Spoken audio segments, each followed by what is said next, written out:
Hello, everyone. Welcome back to another Tucker Tuesday. What's going on out there, chat? What? Reload? What the hell? Can you guys hear me? I'm having some really ridiculous issues with my stupid fucking studio computer. Man, today has just not been my day. It looks like chat's moving. Oh boy. I've had a day. I have had one hell of a day. I'm working on a little side project because I'm impressively poor right now. I'm working on a little bit of a side project, and I'm using some of my old tools, and my circular saw just broke. That little piece where you screw it in if you want to have it go down all the way, or you only need it down a 1/4 inch or a 1/2 inch, that little piece just snapped.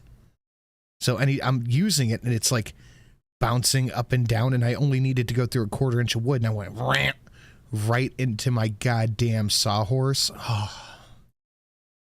I can get a new. I bought a new one. I didn't have the money, but it's just kind of a thing you need.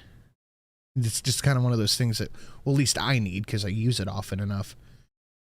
I got a good deal on it. It was a little bit. It was about $150. It was about $100 off from whatever fucking sale Home Depot had. And I'm like, God damn, that's just what I needed. Just what I needed. And the side project I'm working on is for a little bit of cash. I'm like, oh, fucking. Now I have put more money officially into the project than I am going to make from it, which is super fun. Super duper fun. My quarterly insurance came out, so that's a few $100 I wasn't expecting. It's been a day. It has been a day. What's going on out there, guys? How you doing out there? Happy Tuesday. Oh boy, oh boy. My 3D printer screwed up the other day, effed up a nozzle, the day was ruined. That shit. A 3D printer is one of those things that at some point I would like to have. But I know a print takes for fucking ever. So yeah, that's a day ruiner for sure. Branches growing. Oh, it's just old school Lou doing old school Lou things. I miss my bank opening time. Yeah, it happens, man. I love it, but I prefer resin. I mean, yeah. Imagine being poor couldn't be me. Cries in generational poverty. Yeah, man. I don't know. Like I had a little bit of a savings there for a little bit. I had ice money. I had ice money in case of emergency money. If I needed something on my fucking truck broke, someone got sick, so something like that. I had a little bit of that money. And then selfishly, my mom decided to pass away. And my brother and I, of course, we had no help from anybody else. My brother and I had to drop like $8,000 each. I swear to God, I will never be able to put into words how fucking grateful I am for what your ridiculous lunatic did. Shut up! Be quiet! If it weren't for him and my ability to take a cash advance on my fucking credit card, I just wouldn't have been able to do anything. It would have been all on my brother. It would have been all on my brother. They make you go down. They make you go through probate down there. Oh yeah, of course. We're going through probate right now for her bank account. Which, if when everything's all done and taken care of, me and my brother get to split $600. We went through all this shit. And we get to split $600. Real fucking cool. Yeah, if it weren't for Luna, man, I would have been way up shit's creek, and my brother would have been even worse off. Like, I feel bad that my bio mom couldn't or didn't, I'm not sure, didn't kick in anything, so it was just up to me and him. The funeral home, the service, the cemetery, the headstone, all that shit. Him and I split everything right down the middle. If it weren't for Luna and the ability to get a cash advance on my credit card, it would have been fucked. Because when I say I had ice money, I mean, it was like $1,000 put away. It was like $1,000. So when that shit comes out and my saw breaks, I'm like, oh, this is fun. This is a real fun day that I'm having. How'd you know I was here? Because I was talking about you, so he's just saying you're a good dude. You're a damn good son. Mama would be proud of you. Well, I know she's not going to be happy with those interest charges.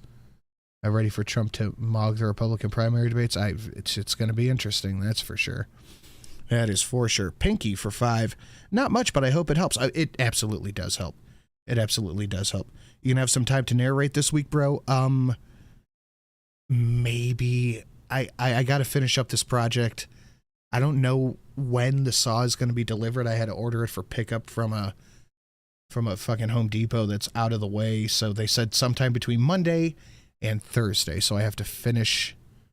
I had to finish this project, and then I possibly send me the lines and I'll let you know. Sin had blown tire money, not final expenses money. Yeah, exactly.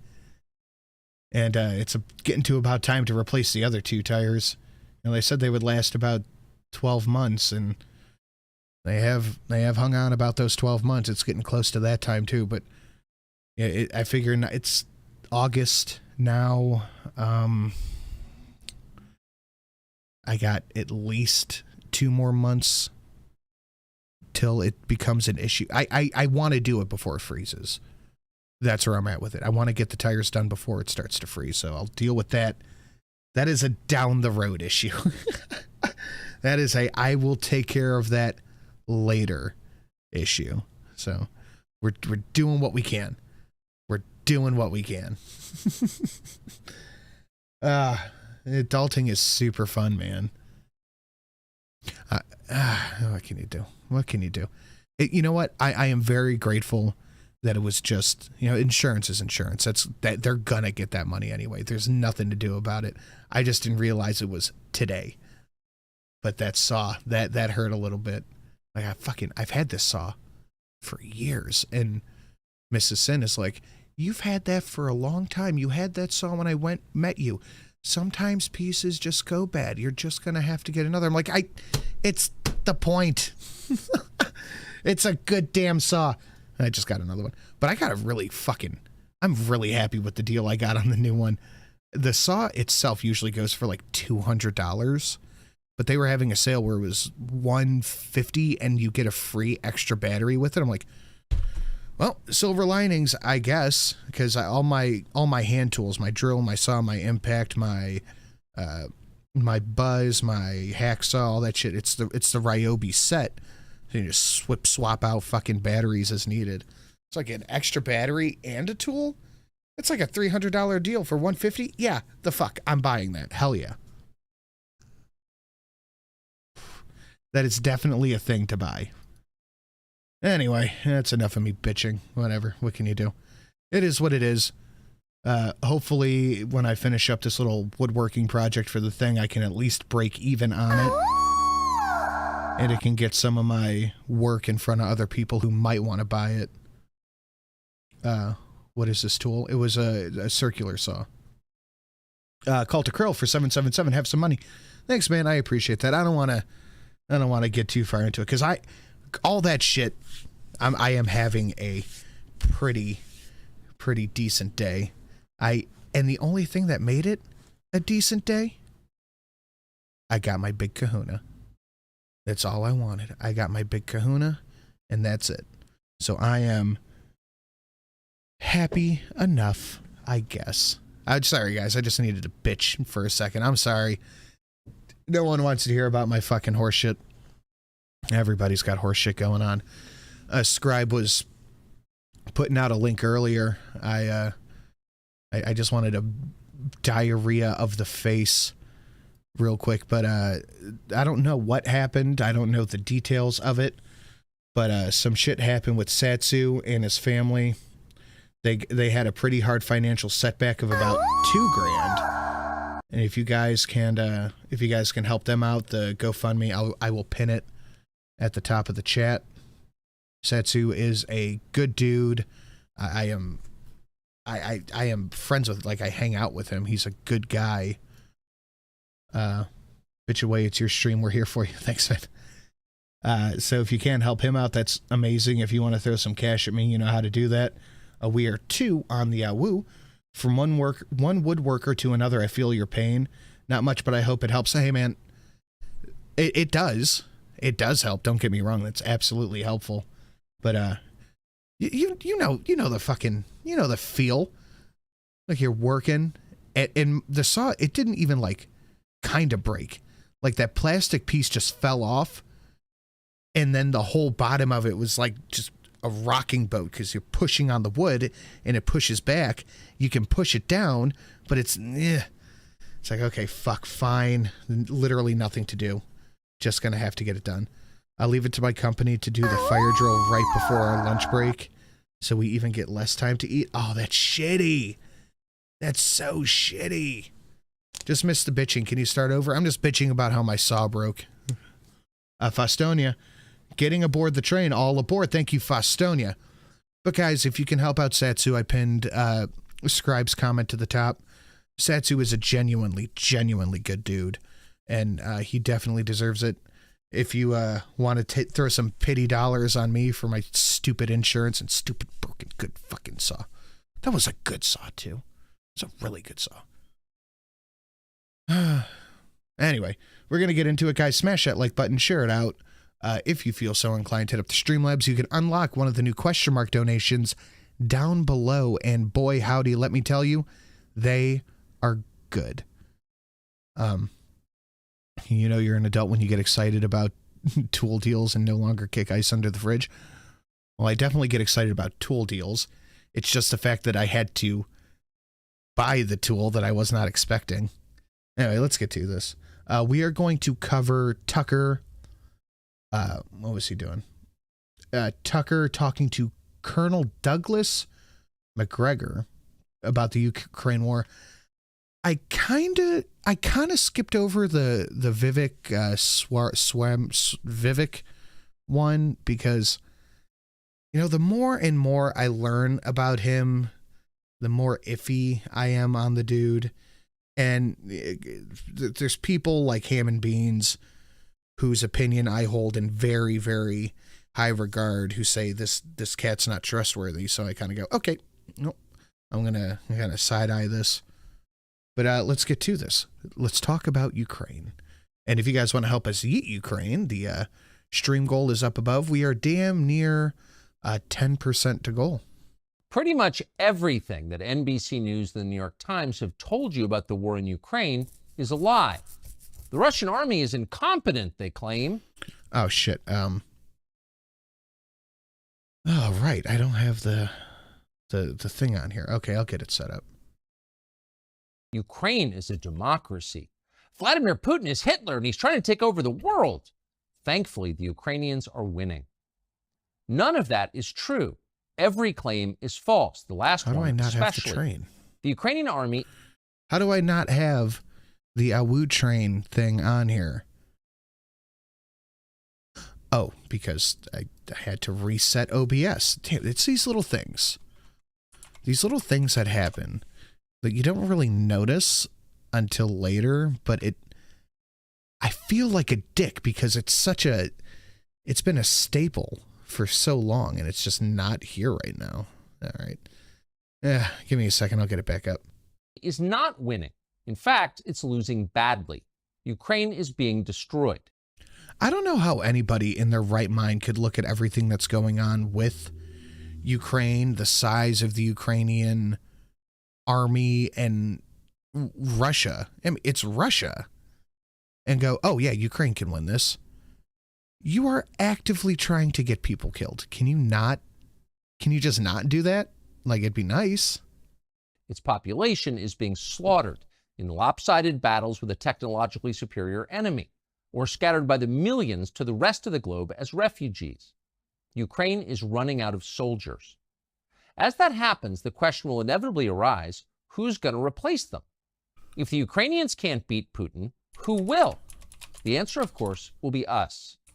American troops will fight the Russian army in Eastern Europe. That's most likely. And the assumption is we'll win. But will we win? Probably not, says.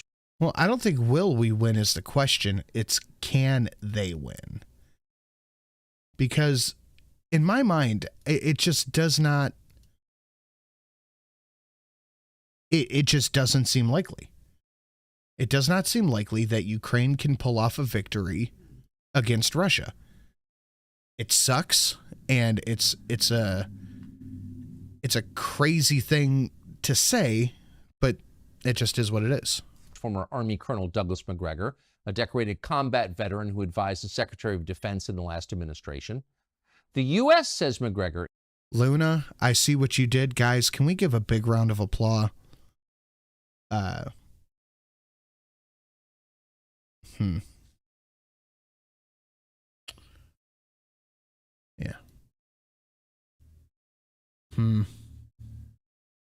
Luna gets a round of applause. I'll just say that. Is on the brink of a catastrophic war that could very easily destroy us.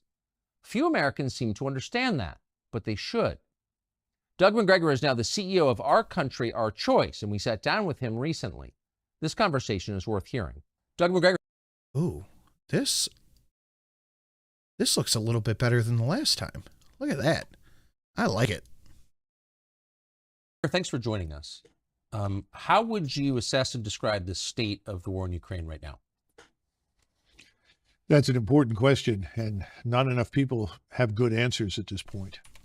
I think all of the lies that have been told for more than a year and a half about the Ukrainians are winning, the Ukrainian cause is just, the Russians are evil, the Russians are incompetent. Does that train look a little bit better? Does that look a little bit better? All of that is collapsing.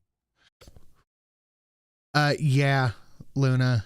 I'm not going to say too much about it, but I see what you did over with the thing, and that's good. I'm very sure they will appreciate it. And it's collapsing because what's happening on the battlefield is horrific. Ukrainians now, we think, have lost 400,000 men killed. Oh. 400 fucking thousand, damn near 500,000? 500,000? In battle. We were talking about 350,000 a few months ago. Within the last month of this supposed counteroffensive, which was to sweep the battle. Okay, I mean, if you're fine with it, Luna dropped $500 on Satsu's GoFundMe. So can we give a big round of applause to Luna? Extremely, extremely fucking generous. Always helping out people. Luna, you are, like I said before, man, if it weren't for you, I would be in such a shithole. It's not even funny.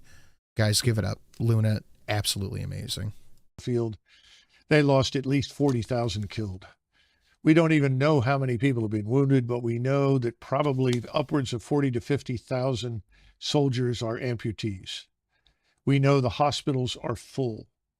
And we know that Ukrainian units at the platoon. I don't know, man. Maybe it's just me, but I personally don't feel super confident in just sending. Sorry. I don't feel super confident in just sending a bunch of kids to die. For what? And company level, that's with anywhere from 50 to 150 to 200 men, are in piecemeal fashion surrendering to the Russians. Not because they don't want to fight, it's because they can't fight anymore. They have so many wounded, they can't evacuate them. And commanders are saying, well, if I can't evacuate my wounded, I'm going to surrender because otherwise the wounded will die.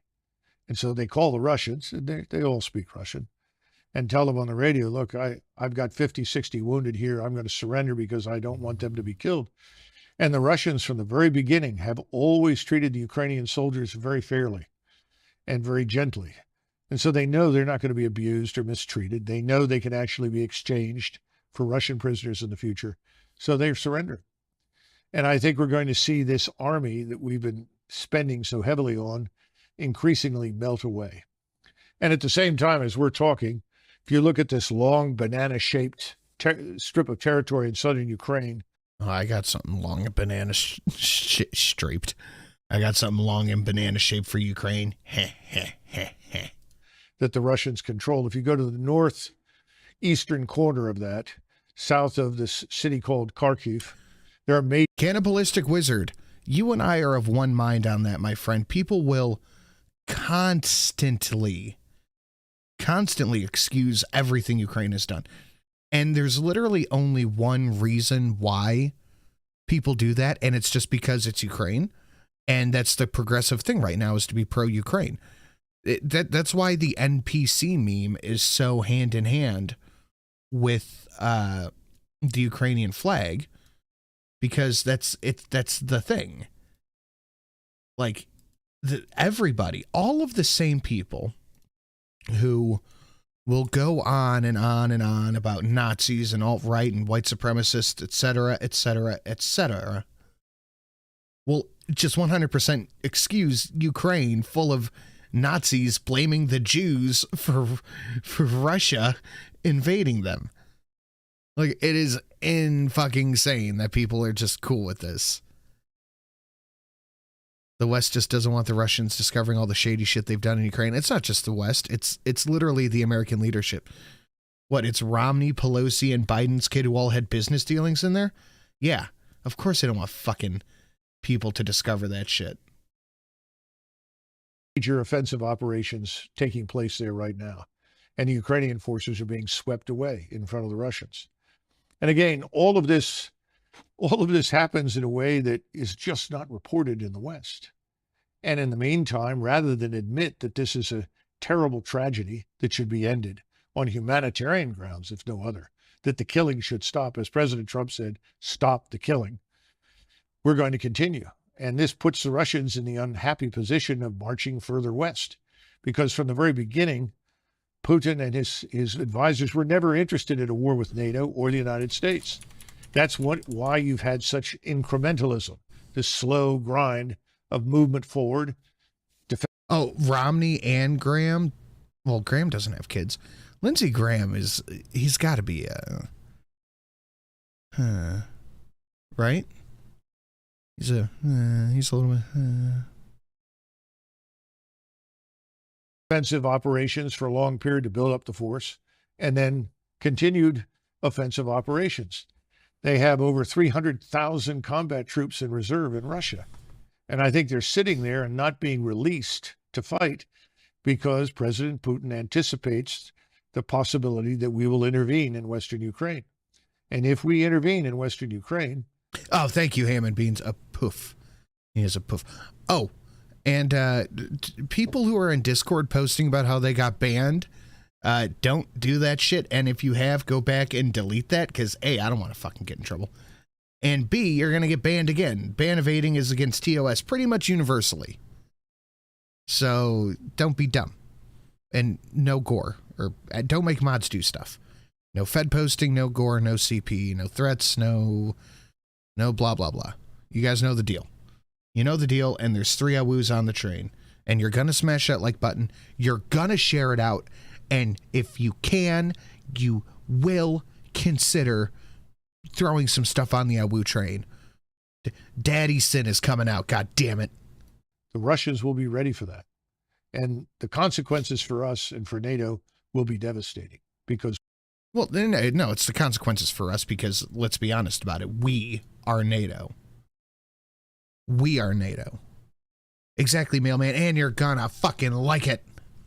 We are not ready to fight the Russians. Why? Oh, I think the readiness has been on the decline for a long time. You've had an almost steady, uninterrupted decline in the discipline that makes soldiers fight. Discipline is a tough thing. We don't always understand it. Discipline is really a form of habit. And you build those habits over time through repetition, but you also build it under stress, under pressure, so that it sinks in. And then you build cohesion within the framework of those units. You don't build cohesion when you're dividing the force on racial grounds, when you're pushing people who are clearly unqualified up the ranks to command, when you're rewarding people for anything other than demonstrated character, competence, and intelligence. All of those things are demoralizing, destructive to military establishments. The Army and the Marines are suffering with it. So is the Air Force and the Navy. And there's no easy fix. That lunatic is ridiculous. I mean, he is. You've seen what this man does. There is a donation, literally, just for him. He is ridiculous. And these cracks, that are just cracks at the moment, will become giant fissures if you go to war. So you spent the bulk of your adult life as an Army officer, went to West Point, commanded troops in battle. You're a combat veteran, decorated. So should I do like Becky, and whenever someone throws a slabs or a super chat, should I just ignore it and like just stare in the camera? Is that what I should do? Because that bitch cleared like $5,000 in the past 2 days in fucking donos. Seamus Master, here you go, Daddy said. Well, thank you. Oh, thank you very much. And that is 4 on the train. Bang. But you entered the Army right at the tail end of Vietnam. That's right. When it was famously at its nadir. Yes. How would you compare the readiness of the current U.S. Armed Forces to, say, 1975 at the end of Vietnam? I think that in terms of morale and discipline, we are close to where we were in the late 70s. We have a lot of people that are confused about what needs to be done. We've lost a sense of what's right. In other words, you don't have people that have served long enough in formations to know what right looks like. These people aren't concerned for what's right. They have never cared a shit for what's right. All they want is what is profitable. These people are dealing with sums of money that would make our head spin. That's a different Nunya, Drunkle. These people are dealing with money that would make our head spin. 131 billion with another 24 billion pending. That is so many fucking zeros. Meanwhile, Americans are like, fuck man, I'm having an issue buying a saw to do work, or I have some financial shit that could garnish my wife's wages. I need some fucking help. Like, it's just disgusting. It's disgusting. So that you can see a battle group, whether it's a battalion size or brigade or larger, and you know what makes things work. You know what it takes to fight in battle. We don't have very many people like that because since 2001, most of the fighting has been on a very small scale against a fleeting enemy. You know, running around in sandals with an AK-47, relying heavily on explosives, mines, to kill and maim Americans. About 87% of our losses were really a result of explosives that came from mines. This is not an army that is accustomed to fighting anybody who can fight back. If I were going to compare it to an army, a better comparison would probably be the French army before the Franco-Prussian War. Holy because shit. The French had fought Mexican bandits, Mexican rebels. They'd fought Arab bandits, Arab. They didn't fight actual armies, and that's what the Ukrainian army was. It was a standing army, and now they're like, holy fuck, we fucked up, but the West has our back, so we're just going to take all this goddamn cash. Insurgents. They'd had a little experience fighting disgruntled, demoralized European troops, Austrians in northern Italy, but they hadn't faced a truly modern. Yeah, fuck it. I made a one of those BDSM spanking benches, and someone was like, "Hey, I want one." I said, "All right, man." We chatted price. I picked up the materials. I gave him a good deal because I know the dude. And I was working on it today, Drunkle. My fucking saw broke. My saw broke in the middle of the goddamn thing. So now it is just this useless hunk of fucking metal. I had to buy a new one. It was like $140. Like, so frustrating. Why couldn't this shit break when I wasn't? Well, I guess it wouldn't break when I wasn't using it, but that's not the point. An enemy. But people were convinced that the French army was the greatest army in the world because they'd fought in North Africa, in Indochina, Mexico, all over the world. That war. For a saw, I mean, it's a powered circular saw. It's not just one of those whoosh, whoosh, whoosh, whoosh, lumberjack saws. It was a catastrophe for France, and that army was decimated in months by a Prussian army that was a modern force, highly disciplined, very competently led, trained, and equipped. So we're not there. We have equipment that is decades old. The tanks that I served on, for instance, when I went to war in 1990, were virtually brand new, state-of-the-art. Those tanks are still out there. They've been rebuilt, but they're not new anymore. They're no longer as capable as they once were. You know, I'll give you a quick example. Yeah, throwing 30-plus-year-old equipment right on the battlefield, that can't be good. That can't be good. Well, let me do another one. Hey, man, Luna, don't worry about it, man. You have done more than enough. More than enough, Luna. Nobody ever has to apologize for not being able to donate. Especially you, dude. Don't even worry about it. Circular saw break in the middle of a project. Finish it with your teeth. Be a man. I did consider getting I have one of those, I forget what the fuck they're called. That you really only use them for molding, to cut the inside of molding to do a bevel. And I stared at it for a little bit. I'm like, it'll take like 4 times as long. But in the end, I decided not to because it would probably break the fucking thing. We have a turbine engine in the M1. Sin's custom FET gear. Not bad. Not bad. A1 series tanks. And that turbine engine burns up as much fuel sitting still as it does moving. Because it's a turbine engine, it was designed to be used on an aircraft. We put them into tanks. So that means... Yeah, dude hit me up. He's like, you know how to make this? It's like, I know how to make that. I can make it. I can do that. He's like, how much? Like, I don't know. How much do they go for? And I saw them on Etsy for like 300. I'm like, all right, I got you on 250. He goes, 2? And I said, okay, 2.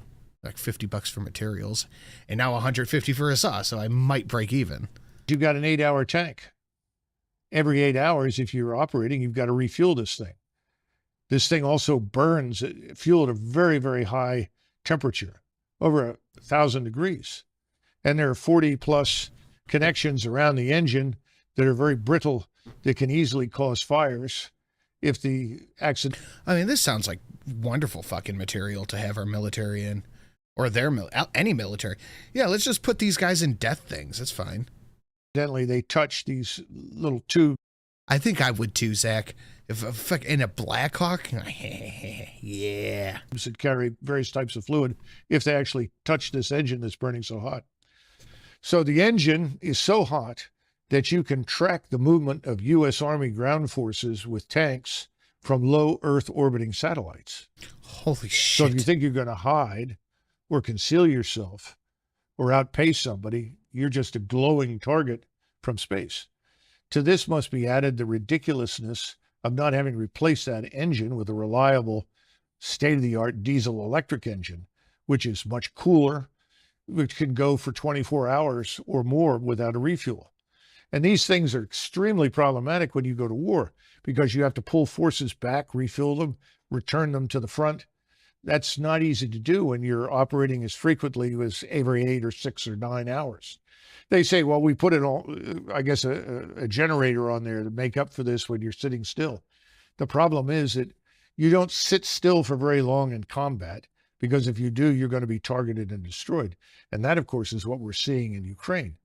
Persistent surveillance from space, from overhead surveillance, makes everything visible all the time. So if you're going to embed yourself in the ground, if you're going to set up a permanent position there where you try to fire from that, you're going to be targeted and destroyed very, very quickly.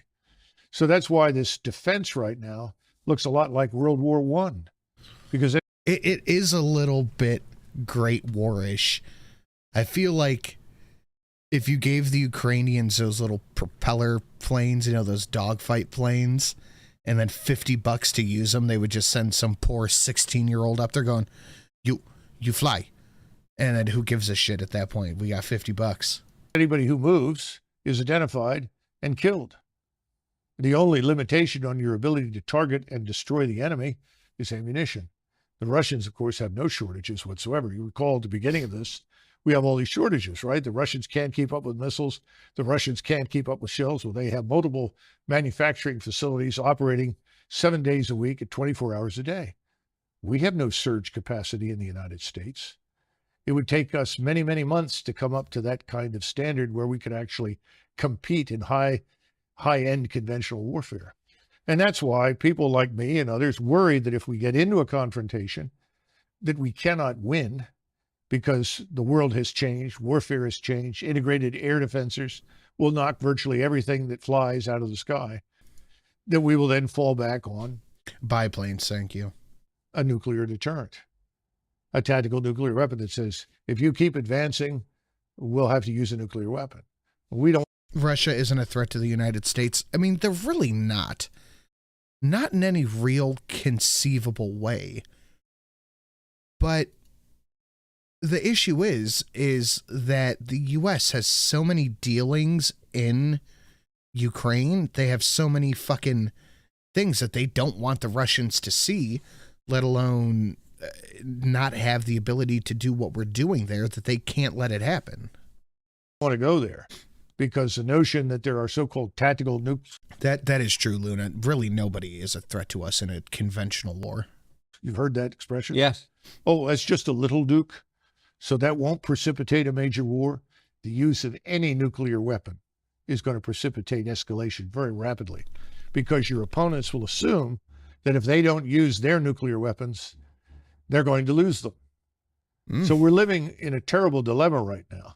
The smartest thing that we can do is end this war. What is Russia's objective? I feel like if we just ended the war in Ukraine, stopped printing money to send over there, we would be on a much better path and really back on the right track quickly. Do you believe? Assuming that objectives change over the course of a war. Of course. Right? Well, the original objective obviously was very different. I mean, if they'd made... All right, later, Zach. Take it easy, buddy. Peace with the Russians. How do we end this war? We just stop giving them money. We stop giving Ukraine money, the war's done. It's over. Back in, let's say, March or April, I think the Russians would have retained very little territory, probably only Luhansk and Donetsk, the two so-called breakaway provinces. And I think there would have been guarantees of neutrality for Ukraine and guarantees of equal rights before the law for Russians. And that's what people don't understand. Most of this has to do with abuse meted out to Russians in Ukraine by the Ukrainian government. And this, of course, is this radical nationalist government that came to power in Kiev in 2014. And they almost immediately, as soon as that government came into power, they started launching a war against the so-called breakaway provinces. And Putin kept trying and trying and trying. The Minsk Accords were another good example, trying to get to a solution that would not involve confrontation. Now we know, of course, thanks to Angela Merkel, the German chancellor, that the Minsk Accords were just a ruse, a way to kill time and give the Ukrainians more time to build up their forces. What? I'm shocked.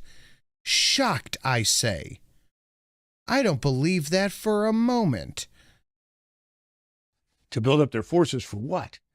And it's pretty clear they were building up for an offensive against Russia. And all I can say is that we have 4 on the Awoo train. If you want to help yeet Ukraine, you can add to that. If you want to add 10 in one go, the 7777 is a great dono to hit. All John Wicks and anything over 100 do not only not break the train, but it does add to it. of course, the next step was that we bring in But you better smash that fucking like button. our missiles and station them in eastern Ukraine, which puts them in a couple of minutes away from all of Russia's cities and all of Russia's nuclear deterrent. So this was unacceptable. So that original deal is gone now. And the question is, what will the Russians accept? Well, I think they're going to demand that whatever remains of Ukraine, rump Ukraine is what most people are calling it now, most of what's probably west of the Dnieper River has to be neutral. It can't be part of NATO. The Russian. Could you imagine in any other scenario where you would take the side of Ukraine? Imagine if it were us in Russia's place. Imagine if it were us and a hostile force wanted to put themselves, an openly hostile force, a multinational conglomerate, and that is the right word for what NATO is, a multinational conglomerate of military force designed specifically just to annihilate us if the occasion ever arose, wanted to put themselves right on our northern border or southern border. It'd be the northern border because that's where the most land is. They wanted to put themselves right there on our Canadian-American border. Do you think for a millisecond we would be okay with that? Will never tolerate NATO forces on Ukrainian soil because we've demonstrated conclusively that we are fundamentally hostile to Russia. So that's the minimal requirement. How that's governed, that's another question. Who knows? I'm sure Moscow would want to have some say in that government and who is there to ensure that behind the scenes they are not once again subjected. Oh, fuck yeah. Ask Cuba. Exactly. Fucking A. I didn't even think of that. Luna, fuck Ukraine, fuck Russia, and fuck Joe Biden. And fuck that guy. Thank you, Luna. 5. That Awoo is, or that Awoo train gif is much better. I think I'm going to have to put that on the one at the house too. To the treatment that we subjected to them to in the Minsk Accords. What is the Ukrainian objective? I think more and more Ukrainians just want to survive this, and that's becoming very hard. And Zelensky and the radicals around him are basically committed to fighting this war to the last Ukrainian. And of course, I'm sure that Mr. Oh, we will send our troops there long before that happens. Zelensky and his friends are anxious at some point to retire to their... Scribe, I don't know if you're still out there, but I literally just saw your tweet like a second ago, and I retweeted it. Sorry, man. I did pin your thing at the top for Satsu. Their states in Florida or Venice or Cyprus to collect on the billions that they've managed to steal or siphon from all the aid that we've provided. Remember, Ukraine is probably one of the most corrupt places in the world. A friend of mine who had spent time in the old Soviet Union and also lived in Mexico came back from a visit to Mexico, and he said, it's hard to believe this, but Ukraine is more corrupt than Mexico. Wow. And I think that's true. So this is a world-class disaster. 14 million Ukrainians have left the nation, presumably never to return, because when they're asked in Germany or France or Croatia or Spain or wherever they go, we will never go back. You know that if and when this comes to an end, Zelensky's just going to bounce out with billions. Oh, fuck yeah. Oh, fuck yeah. Dude, he will disappear into the... He'll probably leave his fucking wife there, honestly. So what are you going to do with this country? And then, of course, we have the usual suspects, the great agricultural business conglomerates, along with BlackRock, who have their eyes on the fertile Ukraine ground in Western Ukraine. I suppose there'll be a big effort to get control of that in some fashion. That may not work, though, once this war ends with a complete and utter defeat of the Ukrainian regime. Who is Zelensky, exactly? How would you characterize Zelensky? Well, Zelensky... George W. Bush called him our generation's Winston Churchill. Well, this is W, right? Yeah. Not a very thoughtful man. That's factual. Factual. Scribe says, thank you, Luna. Holy cats. I told Satsu we'd get him fixed up. Teamwork. Yep. That's goddamn right. He was a comedian who made a living acting on stage, frequently pretending to be a transvestite, doing things with various body parts that I won't go into. And he was... Wait, I'm sorry. Who the fuck is he talking about? Who is Zelensky, exactly? How would you characterize Zelensky? Well, Zelensky... George W. Bush called him our generation's Winston Churchill. Well, this is W, right? Yeah. Not a very thoughtful man. Talk on Twitter is way better than Talk on Fox. I have to agree. He was a comedian who made a living acting on stage, frequently pretending to be a transvestite. Well, no, you need to realize that Zelensky is the modern day George Washington, Winston Churchill, and a literal saint. Because reasons. And don't you dare even put... Hold on. Wait, I'm going to have to just change this up real quick. Hold, please. 43. Okay, 43. 43. And it was some change. I don't know. Okay. There we go. I just had a switch that's... Oh, of course. There we go. I had to switch the stream goal up a little bit because honestly, it is Zelensky too. So the stream goal has now been changed to Ukraine and Lil Z. Poor Lil Z. Doing things with various body parts that I won't go into. And he was picked up by an oligarch named Kolomoisky. Kolomoisky is the individual who's probably more responsible than anybody else for funding this atrocity we call the Azov Regiment that runs around with the swastikas and Nazi gear and so forth. And he was picked and then blessed. Nice, Fustonia. Good job, man. By Victoria Nuland and the State Department as their man. Now, when he originally ran for office, he ran on a peace platform. And he was overwhelmingly elected across the country because he said... Tomorrow, hopefully tomorrow we can put it in front of some new eyes and be able to see if anyone could do anything during the AAA. If I am elected as your president, I will make peace with Russia. Ukrainians didn't want to go to war with Russia. They were looking for a way out of this and a resolution to the crisis. Of course, once he was in there, he took a different road, and I can't help but think that that road was defined. Hey, fake gamer cat. For him by us. Who is Victoria Nuland? Oh, goodness. It's been a while. It has been a little... Yeah, I guess it has been a little while. I wondered where all the Witchers went. Gracious. All these hard questions. I do not know Victoria Nuland personally. I know Fred Kagan, and his brother Bob is married to her. And she's a long-term committed neocon. This is someone I would not characterize as either Democrat or Republic. These are people with this agenda, and the agenda says until the entire world is garrisoned by U.S. forces and is converted forcibly to some form of democracy that we approve of, the world will not be safe, and we must continue to fight. And I think in the case of Russia, Russia has special appeal because I think these people have ancestors who came from that region of the world and have a permanent axe to grind with the Russians. Oh, no shit, fake gamer cat. I'm sorry to hear it, man. Which, of course, I don't. I don't think most Americans do, and nor do I think anybody in government should shape policy based on whatever unhappiness their ancestors, experienced in a place like Russia.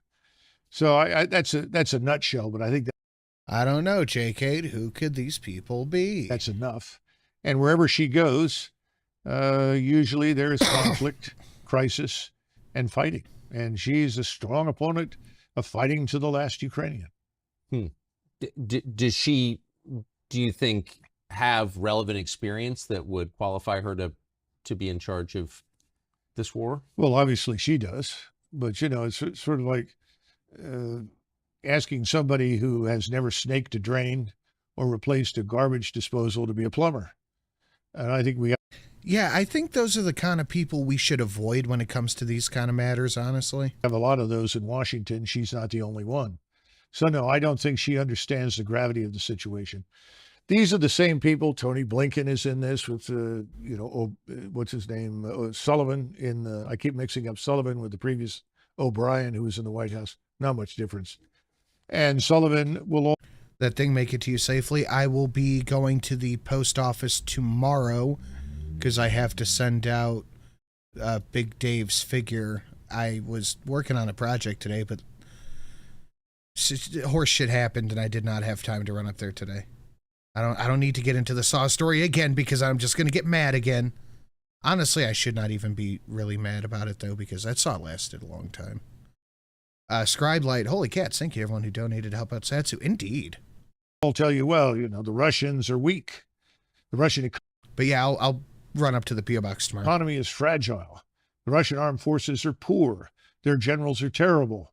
And they can't possibly win. All we have to do is to keep up the pressure, and they will collapse. Well, that's been a hell of a strategy.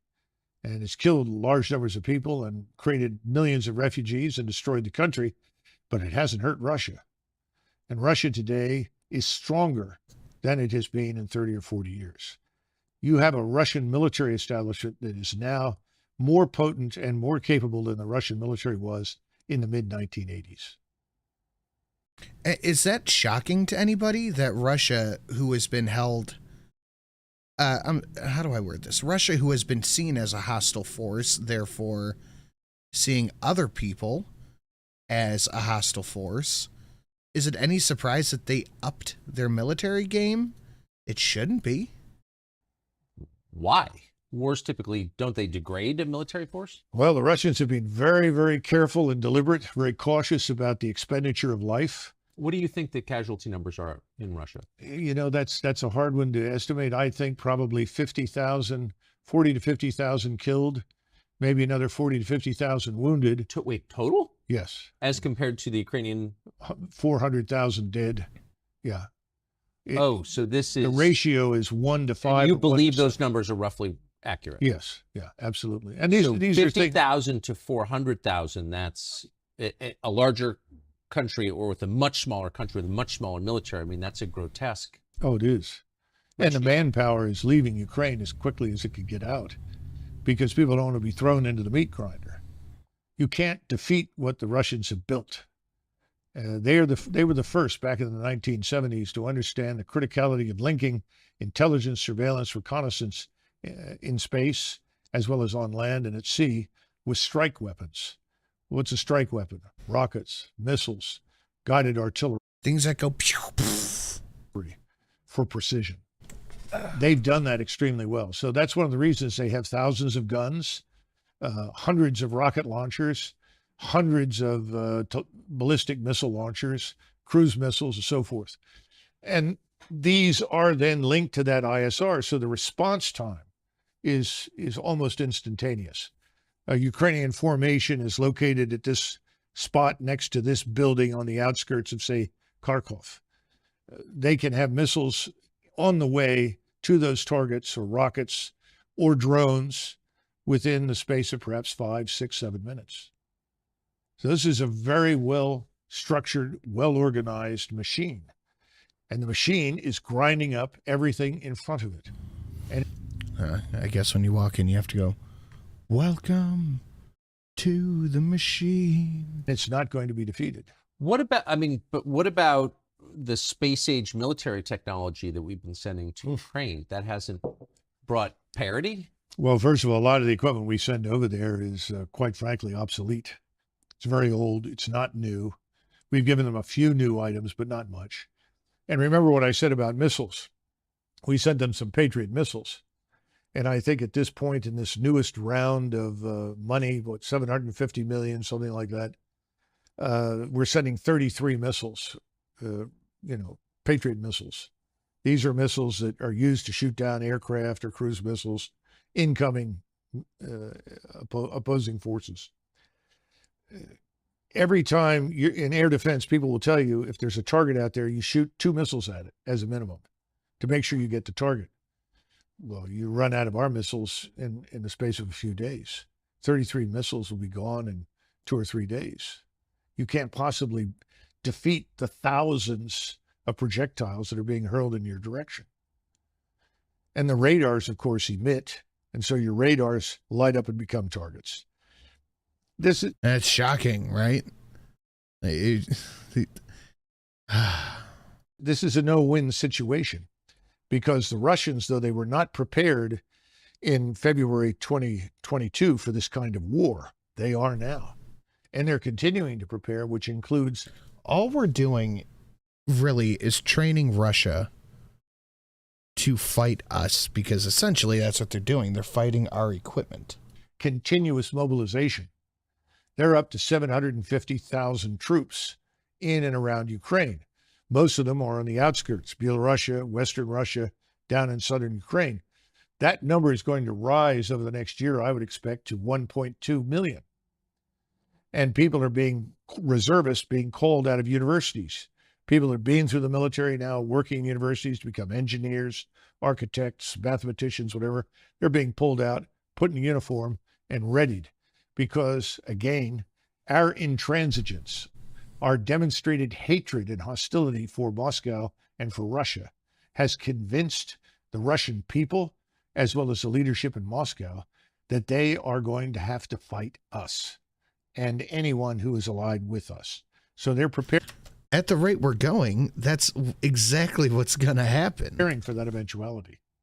That's why it's so important that we have to wake up, understand what we've done has backfired. Whatever we set out to achieve has failed. What we need to do now is stop this and come to a settlement that we may not like, but it needs to happen, and soon, before this thing is out of control. Eventually, you keep this up within the next 6-8 months, you'll see hundreds of thousands of Russian troops on the Polish border. That is not what we set out to achieve. That's where things go bad. No, it's a terrifying disaster. And what cost do you think to the United States? What the latest estimates since 2001, spending, including the spending in Ukraine, all the military spending designed to support these interventions, conflicts, wars, whatever you want to call them, about $14 trillion. Now, that $14 trillion is largely debt financed. So then you have to move from the $14 trillion to where we stand now in national sovereign debt, which, of course, I know the economic luminaries think is meaningless. But you have 130 million workers, and you look at those figures, and suddenly you realize that every adult male or woman in the United States who works for a living has a debt hanging over them of roughly $240,000. Well, that sucks for whoever's going to try to collect that, because I have not that much money. In order to deal with what the 14 trillion have added to the national sovereign debt. And this is part of the issue that people are walking away. 240 grand. I had a hard time spending $140 on a saw today. Good luck. Away from this war for good reasons. Look, the average American earns about $31,000 a year. That's it. The average American pays about $16,600 a year. Now, the people in Congress, this doesn't affect them, or in the Hill or inside the Beltway. We're talking about the real Americans who live out there, who are scratching out a living. Keep in mind that a person who works all his life and then tries to draw on Social Security can expect a monthly payment of probably $1,400. Oh, God, no. $1,400. No. My mom was on Social Security. She got around $11. We hand every alleged asylum seeker, illegal migrant pouring in through the border in Texas or wherever else, we hand them when they get there $2,200. And we put them on that $2,200 diet from there on out per month. Yet somebody who works all his life, retires and draws Social Security gets $1,400. So we're giving illegals $2,200 a month? For what? That's more than a lot of people earn. The Afghans who were hanging on to the planes in Kabul, trying to come to the United States, when they arrived, they received $2,200. For what? Whoever is expecting money that is never getting it from me. It's not my fault the corrupt government fucked up. Yeah, no. They can come they can come fucking fight me for $240,000. Good fuck luck. What's up, Steel Fang? Now, if you can make sense out of this. Well, this is exactly why we need to yeet Ukraine and Little Z directly into the sun. And we're about 10% of the way there. Please try. because I don't I want $2,200. Me fucking too, man. That would be helpful. think most Americans can make sense out of this at all. And that's one of the reasons people have said, not because they know anything about Ukraine. Most Americans don't. If they knew anything about the history of Eastern Europe, they would all say, get out. Because the That is what they should be saying. wars and the blood and the hatred that have been characterized to that part of the world for hundreds of years is something we can't sort out. We can't fix it. We shouldn't try to arbitrate it. We don't know anything about it. We shouldn't be in this, is the bottom line. I think Americans have figured that out. But now they're beginning to look at the numbers and the figures, and they say, what happened to consent by the governed? Instead, we have contempt for the governed. Whatever the governed want, they don't get. Who gets it? Well, the donors get what they want. You know, Holy shit, man. This guy's making me sad. This guy's making me real fucking sad. somebody was joking the other day and said, you know, Doug, if the donors were cannibals, they'd feed the American people to them. That's the attitude in Washington, D.C. What's the donor want? Give me more money. It's a catastrophe. It's the destruction of our whole republic. I don't think people realize how far gone things are. A lot of Americans sense it. And I think we're on the path to some sort of national come to Jesus moment where we're tired of being the contemptibles. We want to have a say in what our government does, and we really don't have it. I mean, they're trying to do all this shit, and I'm over here like, oh, if we can get $500, we'll defeat Ukraine ourselves. God damn. It's just... It's sad. It's sad. You mentioned the donors, and we just had a conversation with Vivek Ramaswamy running for president, Republican side. He's rich, and so he doesn't need big donors. But he has said publicly that he can't get money from any big-time Republican donor because his position on Ukraine is similar to yours. He doesn't buy the NBC News version of the Ukraine war.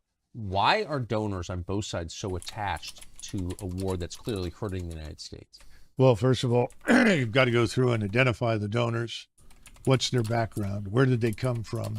And why do they feel the way they do? I think there are more personal issues here than we realize with many of them. Secondly, you have to look at the monetary benefits to them. If they're it's not just being heavily invested in the defense industry. You've seen that report from the Oakland Institute, which talks about arable land in Ukraine, the breadbasket of Europe, some of the richest, most fertile soil anywhere in the world. A friend of mine who's Ukrainian said all you have to do is take an old boot, stick it in the ground in Ukraine, come back in 6 months, and something grows. The boot's transformed into something you can eat. He said, that's how fertile this is. Wow. So there are people. Clickety clacks. Yeah, Satsu messaged me on the Book of Face, and I was replying to him. That are interested in getting control of it. Oligarchs. They call them oligarchs in Eastern Europe. I'm starting to think that we should talk about oligarchs in the West. Well, of course. Because they're also invested in this. They have an interest in it. So that's part of it. Then, of course, you have the advantages of people on the Hill. You have somebody like McConnell who says, we're so fortunate that we're doing so much damage to the Russians. This will set them back for 10 years. They've lost all this equipment. The Ukrainians have done a great job. Well, of course, all that's a lie. That's a blatant falsehood.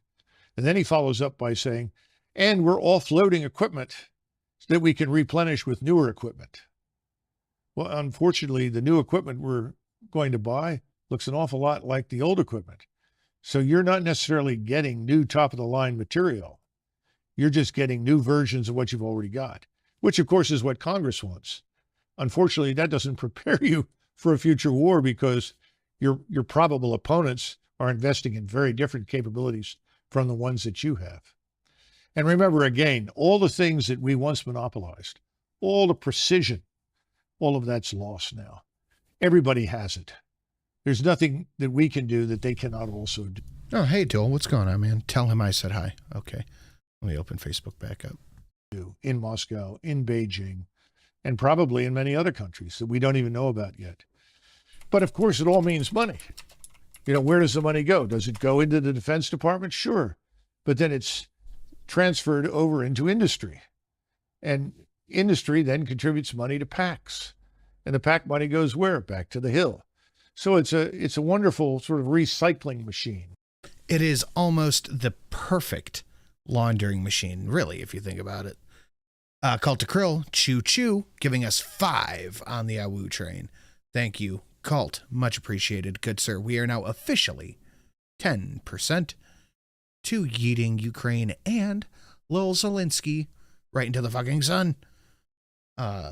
Who is this? This is Colonel General something Douglas McGregor.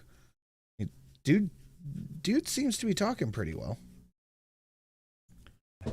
Where the wash is incestuous. That's a really good word for what this is. Incestuous. Washed again and again. Now, what happens in Ukraine? Well, the equipment shows up. Some of the equipment reaches the troops. A lot of it is sold off, ends up in arms bazaars like Kosovo, or we see it now being used by the drug cartels. We saw somebody working for one of the major cartels that is also involved in human trafficking walking around with a Javelin missile. The whole kit. Well, where did that come from? Well, it came from Europe. Probably may have gone from Europe to Afghanistan, Europe to North Africa, Europe to the Balkans, and then over into the United States, south of the border. You can't be the only person who spent your life as an Army officer has reached these conclusions. Like, what are they thinking at the Pentagon? There have to be people who've... I think anybody who was against this or had turned around and said they don't support it as much or don't want to support it, I'm sure they have all been weeded out. If you remember, right after Biden took office, almost immediately they did the full purity test of everybody in the National Guard and the Armed Forces to make sure they support Biden or whatever they did then. I'm sure it was something similar through the Pentagon. Come to the same... All for Ukraine and Lil Z. Positions. Tucker, we have right now, I think, 43, could be 44. It's usually 43 or 44, 4-star generals and admirals. You have to think about that. We have a force of 1.1. It seems like a lot. Well, let me explain just how much. The vaccine mandates too. It is. We have 1.12 million people in the armed forces. In other words, you add up all the armed services, that 1.12 million. Does that include National in Guard? World War II, at the height of the war, end of 42, beginning of 43, when we had 12.2 million men under arms, we had 7 4-stars. 7 4-stars. I can tell you who they were. You had George Marshall, Chief of Staff of the Army, Douglas MacArthur commanding in the Pacific, Eisenhower commanding in Great Britain and in the European theater, Hap Arnold for the Air Force. Unofficially, he was the vice chief, but he was effectively commanding the Air Forces. And then you had Leahy, who was in the White House. Randy Leahy. Admiral Leahy as the liaison officer. He was effectively the unofficial chairman of the Joint Chiefs for FDR. Then you had Nimitz and King. King was the CNO, and Nimitz commanded in the Pacific. Now, somehow or another, with only 7... give your money to Sin so Biden can't give it to Lil Z with the Streamlabs. Like, thank you, Baba Yaga. You come up with the best shills. I appreciate it. 7 4-stars, we managed to survive the greatest, most destructive war in history and fortunately end up on the quote-unquote winning side. Now, we are blessed with 43 to 44 4-stars organized into multiple commands designed to blanket the globe with American military power and interest. I think it borders on lunacy, especially since we don't live in the world of 1920, 1945. This is the 21st century. Today, if you have forces forward, they're easy to identify, easy to target, easy to destroy. So what's the point of having a lot of forces forward? Well, we can always reinforce them. No, you can't. How do you get across these vast oceans, the Atlantic and the Pacific, when your run really opponents have fast? Submarine fleets? You just run really fast so you stay on the surface of the water? Giving money to little Z isn't very cash money. The cash money thing has kind of worked its way into my common lexicon, and I fucking love it. Oh shit. Did I tell you what the fuck happened to me today? I put it on Twitter, but I was so engrossed in bitching about my broken fucking circular saw that all right, let me tell you guys a story real quick. Let me tell you a story. Because it got worse after what I posted. So I went to a gas station I don't normally go to because I went to my normal gas station.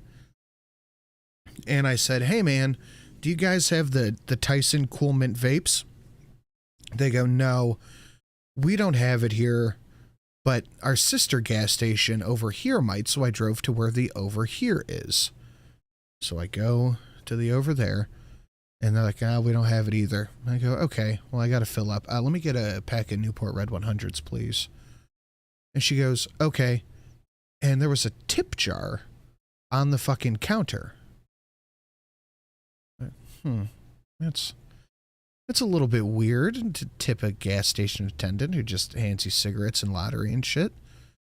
And then she's like, okay, it'll be, $8 whatever. I put my card in. There was a tip prompt on the card reader. They were trying to double dip on the tip at the gas station. A tip prompt on the fucking card reader for a gas station and a tip jar too. At a fucking gas station. I was blown away. I was absolutely blown away. And it said like 10%, 15, 20, or 25, and then custom. There was no option for no tip. So I hit custom, and I clicked 0. It said this is an invalid entry. So I had to do $0.00 and hit enter. And the whole time I'm clicking 0, she's just fucking staring at me. I was so fucking mad. So I'm driving and I'm putting around, and I see a vape shop. I'm like, fuck it, I'll just stop there. And I go inside the vape shop. I said, hey, do you have the Tyson Cool Mint? They go, yeah. Okay, cool, let me get it. And I check out. Fucking tip prompt on the goddamn card reader at the vape shop. What am I tipping you for? You handed me a little box for my vape. What the fuck am I tipping you for? Holy fucking shit. And then I got my big kahuna. And of course, they have the tip prompt there. Because that's a restaurant. The restaurant thing I can understand. So I had people say it's at Subway. I have seen it at McDonald's. It's at all the Starbucks, all that shit. Tipping culture has gone way too far. But if you want to tip something for actual service and actual entertainment, you can do that on Streamlabs. And every time I think about this, I think, how is that different than me having a Streamlabs? Because, and I really think it's because I am providing you a service that, for the most part, you are not paying me for, but there is a bucket there that you can throw a few bucks into, or a lot of bucks. You could throw a lot of bucks in there too if you want.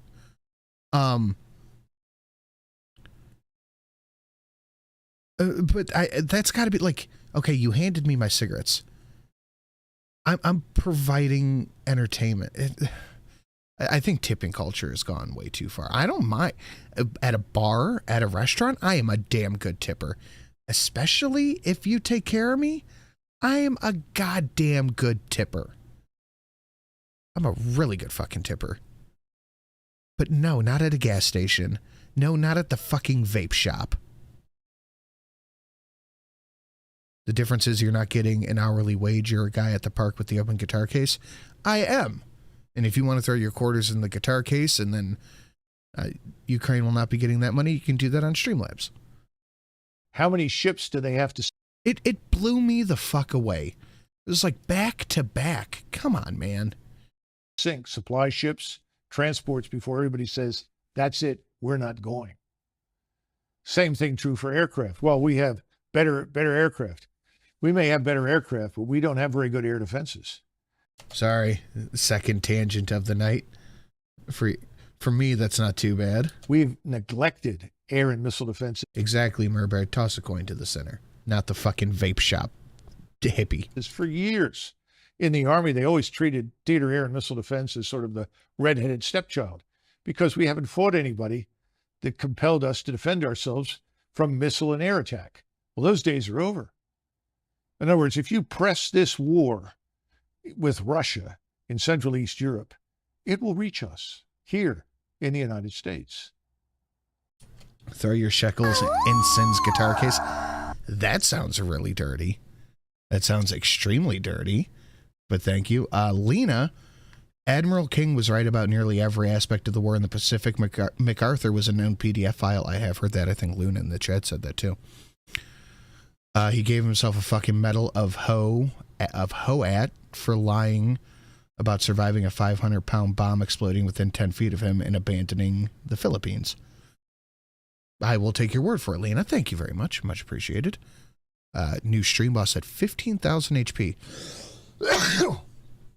Pretty low, pretty overtakeable. And thank you guys for the things. Toss a coin to your center, the rant, spice up the live. I appreciate it. You guys are the best. Thank you. People aren't thinking about that. How many? No, these people aren't thinking at all. If they ever did. Americans do you think are assisting or fighting on the side of Ukraine right now?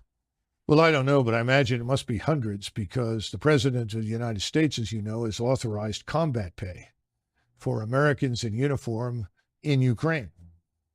Now, didn't specifically say uniform, just said Americans serving in Ukraine. So I imagine large numbers are in other uniforms, not necessarily American. You know, you guys really do make my day better, and I appreciate that. I am now Lena the Mighty. All right, that works. Luna. I can't spell with the 2-year-old in my arms. Okay, that's understandable.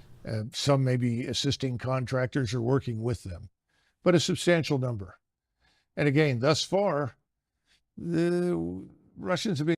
So Lena sent a donation, and I said, yeah, that's what Luna said in the chat. I sound like a fucking dipshit. Very careful about not necessarily targeting them.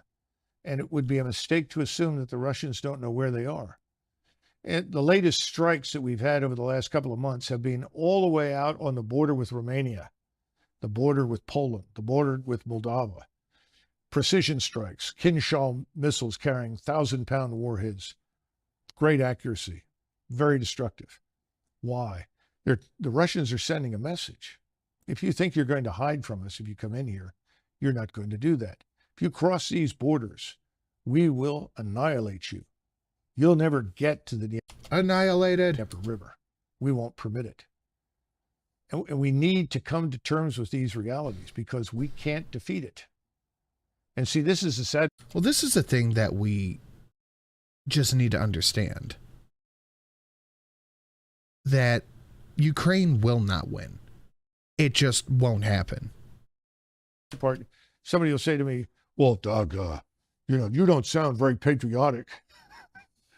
I'm not patriotic. I put my life on the line for the country. I have no compunction about fighting or killing anybody if we need to do it. Don't get me wrong. We don't need to do this. That's the point. This is unnecessary. And if we do it, I think a lot of Americans suspect that maybe our military force is weaker than we think it is. You're saying it's much weaker than we think it is. Think of it like an engine. You have a 500 horsepower engine in 1991, and the 500 horsepower engine goes from 500 to 400 to 300 to 200 down to 100. Now, you don't notice very much because you don't put the pedal to the metal. It's good enough to get to the grocery store. It's good enough to drive on 95 for 50 miles. But if you put your foot down the pedal, you're going to... That is a great question, Ham and Beans. Why are you unpatriotic for not wanting to fight somebody else's war? That's a good goddamn question. Discover that this is a very weak engine. It's not performing very well. It doesn't And have... then, you know what? If that's the case, then yeah, sure. Fine, I'm unpatriotic. Now what? Now what? what it once had. In other words, we've gone down in the horsepower arena militarily. This is the warning. This is what people need to understand. People say, well, what about all the money we spent? That's a damn good question. You spend all this money, what are you getting for it? Where did the money go? Who's making the decisions? And you have separate services. Each service lives in its own world, has its own doctrine, its own bureaucracy, its own way of war. All this jointness is just, you know, fugazi nonsense. Response tipping. Snoop makes a product for us. Fair. True and fair. You guys are really the best. Got lots of generals, and every general has a reason to exist. And every general has 1,000 men in his headquarters, every 4-star. And every 4-star needs money for his projects. And this becomes a giant trough feeding frenzy for people on the Hill. And nobody ever bothers to stand up and say, why? What are we doing this for? I mean, just look at what's happening in Africa. Niger decided they'd had enough of their French overlords. You know, the French retained ownership of virtually 50% of everything of value in their colonies in Afrique du Nord. Now, that's French business. Whatever the French want to do, it's fine with me. But my point is, we're involved there because we built an airstrip in Niger and we marched in there to defeat Islamists. The truth is, there weren't very many Islamists until we showed up. Now there are lots of Islamists. What's wrong with that picture? And now it turns out the whole population, in addition to hating the French, has decided they hate us. I'm shocked, right? Like, who else are they going to fucking dislike? So we've had a coup in Niger. It's now being backed by the Algerians, as well as the neighbors. And people are saying, well, we trained them. We gave them assistance, and they're turning on us. Oh, it must be the Wagner mercenaries. There aren't any Wagner mercenaries in the place. In other words, that we may have gone in there and blown it on our own, made mistakes of our own, backed the wrong horse, whatever you want to call it, doesn't occur to anybody. Well, it must be those Russians or maybe those pesky Chinese. We have this unfortunate habit of seeing ourselves as always wearing the white hat, always doing everything right. Later, cat. And we miss the truth. And the truth is, soldiers, sailors, airmen, and Marines do what they're told. They'll go wherever you ask them to go. They'll put their lives on the line. But it doesn't always make sense. And sometimes it may be for profit, not for national interest, not for the interests of the American people. And that's the problem. And no one's been watching this thing. They see the flag, everybody salutes, everybody listens to the music, everyone's enthralled. But the old 500 horsepower engine is gone. We're down to 100 horsepower. And the 100 horsepower engine is trying to make it all over the world. It's not going very well. And we haven't even talked about our economy, obviously. And this is where the conversation gets sadder. Given all of the, I mean, what you're saying is horrifying. And some of it, with respect, does seem kind of obvious. Almost nobody in the Congress is saying what you were saying. Chris Christie never served in the Congress, but he was a governor. He's been on the national stage for quite a long time. He's running for president now. He recently went to Ukraine to meet with the world's highest paid actor who runs it. I think we have a clip. I believe that the overwhelming majority of the American people understand that we need to be with Ukraine on this fight. Do you maintain the current commitment? Do you expand it or do you contract it? I increase it. My position on Ukraine, which is that we haven't done enough. And oh my God, why is this fat shit saying what we should be doing for Ukraine? I want to see you write a fat fucking check. God damn. that while I think that President Biden has certainly done better than President Trump, and President Trump did better than President Obama on this, we still have more to go. We can spend this money now, and have Ukrainian soldiers fight our war, or we can spend a lot more money and American blood later to fight in Taiwan. How do you respond to that? When we were in Vietnam, I was 16, and I remember General Westmoreland telling everyone, if we don't fight these people in Vietnam and to fight them here, we'll be fighting them in Los Angeles. And I mean, that's what they say about everything. We have to defeat the Russians over there so we don't fight them here. We have to defeat the Iraqis over there so we don't fight them here. No. all our major cities. So we have to stay here and win this, or that's what's going to happen. A lot of them did go to Los Angeles and build thriving businesses, actually, in the end. Well, my hat's off to them. That's fine. I have no problems with that. But I think it's a lot of nonsense, you know. And it's the same thing with Ukraine. But Chris Christie's not stupid. He's very dishonest, obviously, but he's not stupid. Well, he has donors. That's what that is. Of course. Where's he going to get his money? Well, there, Governor Christie, we want this war in Ukraine. We want to see that man Putin removed. We got to get rid of him and his regime. Why? And Well, you know, it's not democratic. Most of the world is not democratic. There are a lot of people that don't think we're very democratic anymore. We're not. So who are we kidding? I think Americans are waking up. And Christie is probably there for name recognition and more money, but God damn. I don't see him winning anything. No. But he does, I mean, in a blusterier way, he's expressing the same thing that the rest of them, Nikki Haley and all the rest, are Well, saying. doesn't this also divert attention from far more serious matters here at home? It really does. What does it cost Christie to say, we have to beat those Russians? Nothing. Doesn't cost him anything. Costs the country a great deal in terms of money, prestige. What Fitch just downgraded our credit worthiness one more time. And people say, oh, it's not a problem. You know, the bond yields are on their way up and prices are on their way down. When is the Treasury bond fire sale going to happen? When do banks offload these Treasury bonds that they bought when they were at zero interest because they're now worthless? What's going to happen in China, in Japan, in Saudi Arabia, where they have lots of bonds?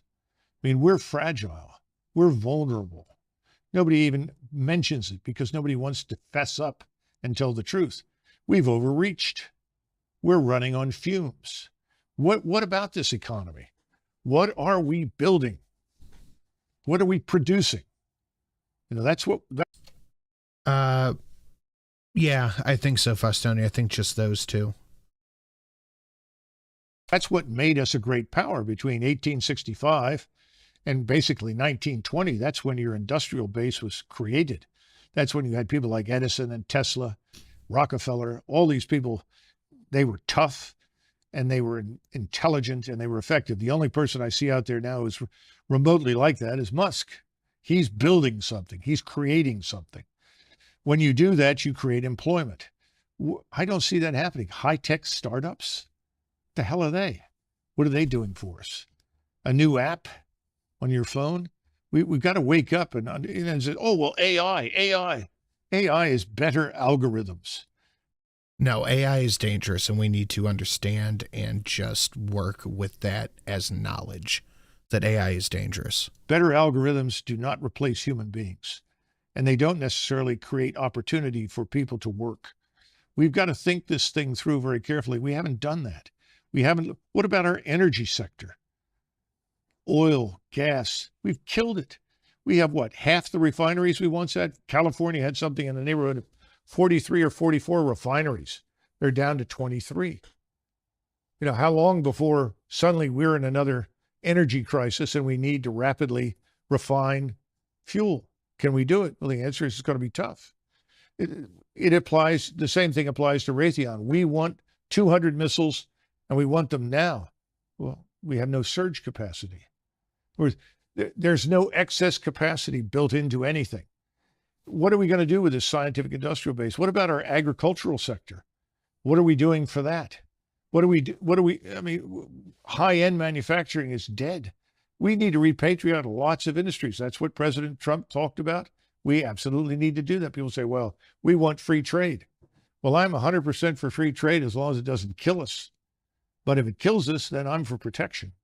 How come nobody's talking about the energy crisis that we're in. Energy prices are ridiculous. Fucking my electric bill just for my studio was like $180. Why are we not talking about that more? I feel like that's a huge issue. You know, I think we need to understand how we got where we are today. I don't see anybody talking about that. And I think Americans Well, are it's also because we don't coal mine or drill here anymore. turn these people off. You know, Democrats, Republicans, it's the uniparty. Who are we kidding? What are they doing for us? The swamp gets bigger and richer. The rest of the country gets poorer. I don't see any good outcome right now from any of these candidates. Perhaps I'm too harsh, but that's the way I feel. Last question, and it's more a piece of tape that I want to get you to respond to, but I think it's come to a lot of people's attention. This is just so perfect that one of the spokesmen for the Ukrainian military is an American guy, leftist, dressed up like a woman, who's now wearing a Ukrainian army uniform and talking about killing Putin. Watch that. I feel personally obligated every time I see somebody with a Ukrainian flag in their bio or in their name on Twitter. I just disregard whatever they're about to say. If you look at Putin's mouth, It's a she? you'll notice that blood drips from it. He's a vampire, carrying out genocide against both Ukrainians and Russians alike. What? Vlad Putin bathes in the blood of innocent children and enjoys it. And this is why the dictator of the Russian Federation must be deposed, and why peace talks have to be focused on President Zelensky's 10-point peace formula and the full liberation of Ukraine. I'm sorry, what? There's something so perfect about that, the convergence of every ugly anti-human trend in modern. Is that a transgender person? That's a guy with fake breasts. Yeah, Yes. yeah, that's interesting. Well, I think everything. Does the Awoo train over here count for my vetoes too? Well, since we're going to do a girl stream tomorrow, I will say yes, but you're still 9 short of getting a veto. So while I do say yes, you're still a far cry away from getting a veto. Unless someone drops a 77-77, because we're almost done with this. I just noticed that I forgot to smash the fucking like button, as if I didn't have any fucking fingers. Hashtag number 69. More woo train? Well, you're number 6. You're number 6 on the Awoo train. They roll over? Nope. You have to get a veto for it to roll over. Them's the rules, baby. Else is fake too. We estimate that at least 60,000 children from Ukraine have disappeared, vanished.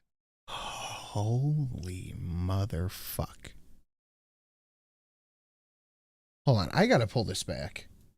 Because I have to hear. I'll get to that in a second. I'll get to that in 1 second. You forgot to thumbs up too? Well, all of you should make sure you've thumbs the up button. And that's the rules, baby. That's the rules. If I can get 9 more Awoos before I get out of here, you can have 1 extra veto for our extra special Chantel's Greatest Hits girl stream tomorrow. But if not, then I don't know what to tell you. Federation must be deposed, and why peace talks have to be focused on President Zelensky's 10-point peace formula and the full liberation of Ukraine. There's something so perfect about that, the convergence of every ugly anti-human trend in modern. Is that a transgender person? That's a guy with fake breasts. Yeah, Yes. yeah, that's interesting. Well, I think yeah, that's interesting. Everything else is fake too. We estimate that at least 60,000 children from Ukraine have disappeared, vanished. That is fucking insane. 60,000? 60,000 kids. That's a lot of kids. Achoo, don't worry, Robin. Don't worry, Robin Hood is back in town. Yeah, you think? 60,000 children. Thank you, Achoo, for the Awoo, and we are 8 away from getting Miss Sin a veto. They had to restock the new island that Since this war began, where are they? What about all of the women that have been sold into prostitution that once lived in Ukraine? This war is a catastrophe.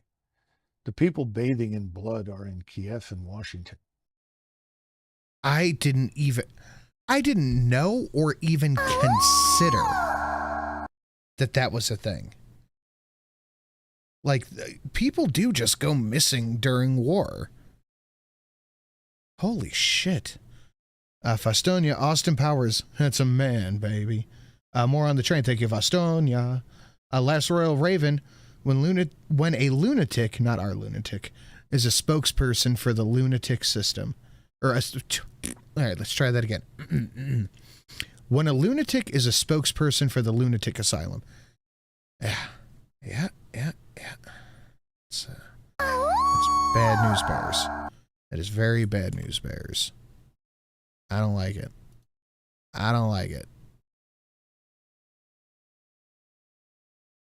Call to Curl for 777, no comment, thank you. Not in Moscow. And this sort of thing is going to play well until it can't. And that's the sad part. We're going to see this whole thing collapse and implode. It's coming. And with it, NATO? I would think so, because the Europeans right now, Germany is well into a recession. It has systematically deindustrialized itself by casting its lot with the anti-Russian crowd. And remember that in Europe, it was not very difficult to supply stereotypes left over from the Second World War of the Soviet armed forces. The Soviet army was, three. An exercise in barbarism and savagery, mass rape, you name it. It was terrible. That's not Russia today. Russia today is a very different society, very different state. And that's been Putin's effort from day one. He's been interested in restoring Russia as an Orthodox Christian state with a true national identity and a strong national culture. That's probably... Apparently, I missed 2 Awoos at the beginning, so the train actually sits at 12. The train sits at 12, so Miss Sin might get an extra veto for tomorrow's extra special Chantel's Greatest Hits Squirrel Stream. That would be nice. Probably another reason why so many people want to Well, we have like 5 minutes left. Destroy Russia, because it's the last European state that has not been flooded with foreigners and turned into some sort of polyglot experiment. Polydub. Which is failing badly, by the way, because at some point, all of these unwanted people in Europe, and for that matter, here as well, I suspect, when things... No AAA tomorrow. No, we're doing a AAA tomorrow, but I am also doing a Goral stream. fall apart economically, it's going to get very hard on them. Because people are going to look around and they go through this, well, wait a minute, I'm an American. Who are you? What are you doing here? Why are you living that way? Why are you being subsidized? At least I think there is. I'm a German. You know, you don't belong here. You need to go home. I'm getting $1,400 a month in retirement that I paid into my entire life, and you just show up from Congo and you're getting $2,200. Well, here's another one. The president announced yesterday. Getting close. 13 Awoos. I'm from a country that borders Ukraine. Ukrainian women are picked up by the BMWs with German plates many, many, many times. They just hop in and go blindly. I believe that. I do believe that.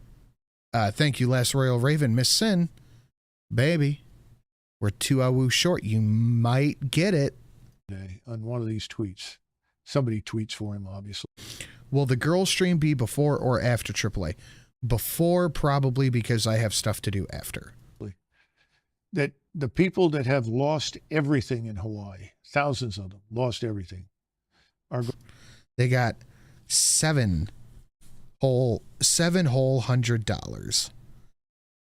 Hawaiians got $700 per household, by the way.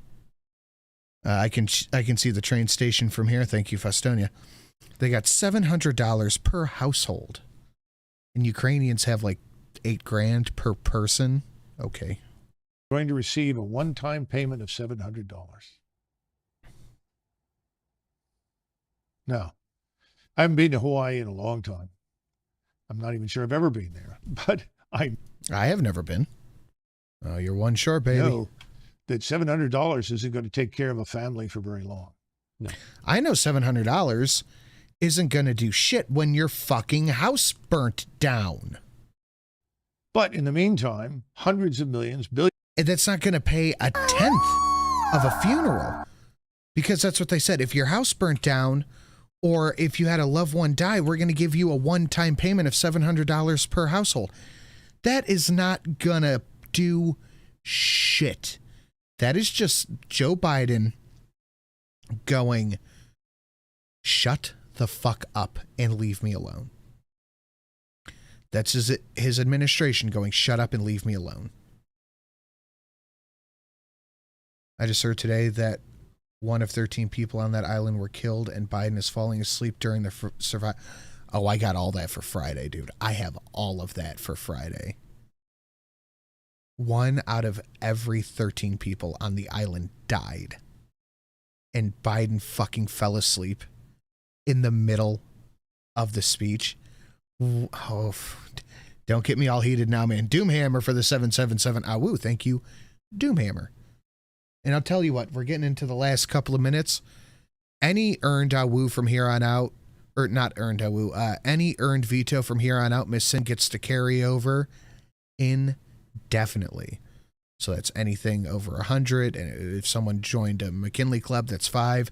So from here on out, they will carry indefinitely until they are used. It's not just one rollover, but this is a real short-term deal. Very short-term deal. Miss Sin said, thank you, everybody. Absolutely. Shameful. Shameful is the least you can say about what he's done, honestly. Yeah, no, you can't disturb Joe's nap time. This shit with Hawaii, it's really... It's hurtful. And I don't live in Hawaii, obviously. I don't have any connection to the islands. Shelley has dirt on Sin only explanation. No, Sin is just very poor and looking for ways to earn some extra cash. So I think being nice to Miss Sin might be a way to incentivize someone to drop a Witcher or something so she has an extra thing. I have no connection to Hawaii. I have nothing like that. But to see how these people were treated, how these American citizens were treated, forgotten about, left to suffer and burn, how they were told to go fuck themselves, and then they get a couple of bucks thrown at their face and told to shut up while he falls asleep during the speech? It is disgusting. It is absolutely disgusting. And literally everybody is sitting there going, hey man, can you do something for Hawaii? Hey man, what's going on with Hawaii?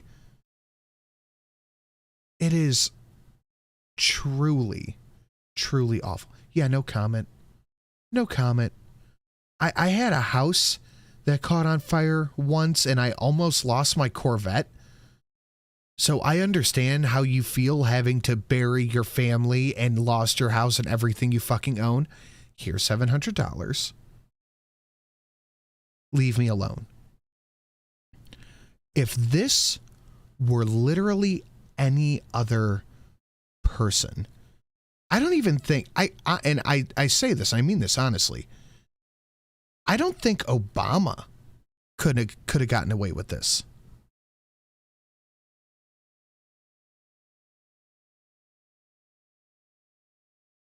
I don't think Obama could have gotten away with this. But the media is so far up Joe Biden's asshole. The media entertainers will never, ever say a negative word. It's disgusting and it's ridiculous.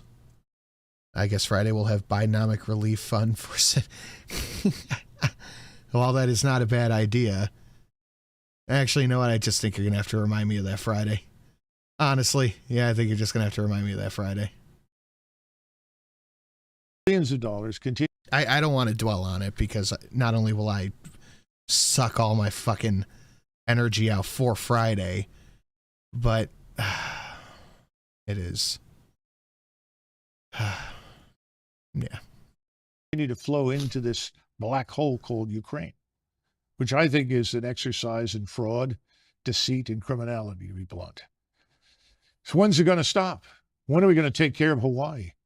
Let's go back to Ohio. We're not, because we don't get to launder money through Hawaii. We're not going to take care of them at all. Where we had the derailment and the chemical spill, 4,000 human beings living in this area. The water is still not fit to drink, as I understand it. We wouldn't even invest the money to move those people to a safer area, even if it meant temporary housing or permanent housing, until this thing was cleaned up. What have we done? This is the problem. It is America last on every level. The last people who are consulted, the last people who are benefiting from anything that goes on in Washington are Americans. This cannot go on. It's got to end. And I think it will end. But unfortunately, it's like everything else. We're going to have to be pushed over the cliff into the abyss. I think that's where we're headed. Well, on that cheerful note, Retired Colonel Douglas McGregor, thank you. Sure was great.